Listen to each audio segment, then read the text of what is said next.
എപ്പോഴും വെണ്ടയ്ക്ക കൊണ്ട് ഒരു മെഴുക്കുവരട്ടിയാണ് ഉണ്ടാക്കാറ്. ഈ പ്രാവശ്യം ഞാൻ തോരനുണ്ടാക്കി. വളരെ സിമ്പിളായിട്ടുള്ള വെണ്ടയ്ക്ക തോരനുണ്ടാക്കാൻ ഒരു 1/4 കിലോ വെണ്ടയ്ക്ക ഞാനിതുപോലെ കട്ട് ചെയ്ത് പീസാക്കി വെച്ചിട്ടുണ്ട്. അതിനുശേഷം പാനിലേക്ക് വെളിച്ചെണ്ണ ഒഴിച്ച് കടുക് പൊട്ടിച്ച് അല്പം ഉഴുന്ന് ചേർത്ത് കൊടുക്കാം. അതിനുശേഷം വറ്റൽമുളകും കറിവേപ്പിലയും ചേർത്ത് ഒരു മീഡിയം സൈസ് സവാള, ഒരു 2-3 പച്ചമുളകും ചേർത്ത് ഒന്ന് വഴന്ന് വരുമ്പോൾ 1/4 ടീസ്പൂൺ മഞ്ഞൾപ്പൊടി ഇട്ട് കൊടുക്കാം.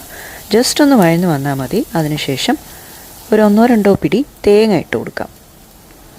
അത് നല്ലൊരു മിക്സ് കൊടുത്തതിന് ശേഷം കട്ട് ചെയ്ത് വെച്ചിരിക്കുന്ന വെണ്ടയ്ക്കയും ചേർത്ത് ആവശ്യത്തിനുള്ള ഉപ്പും ചേർത്ത് നല്ലൊരു മിക്സ് കൊടുത്ത് അടച്ചു വെച്ച് ഒരു 2-3 മിനിറ്റ് വേവിച്ചതിന് ശേഷം നമുക്ക് അടപ്പ് തുറന്ന് വീണ്ടും നല്ലൊരു മിക്സ് കൊടുത്ത് വാട്ടർ കണ്ടൻറ്റൊക്കെ ഡ്രെയിൻ ഔട്ട് ആകുന്നവരെ ഒന്ന് ഇളക്കി കൊടുക്കാം. ഫൈനലി അല്പം കറിവേപ്പില, 1 ടീസ്പൂൺ വെളിച്ചെണ്ണയും കൂടെ ഒഴിച്ചു കൊടുത്താൽ നമ്മുടെ വെണ്ടയ്ക്ക തോരൻ റെഡി. Thanks for watching.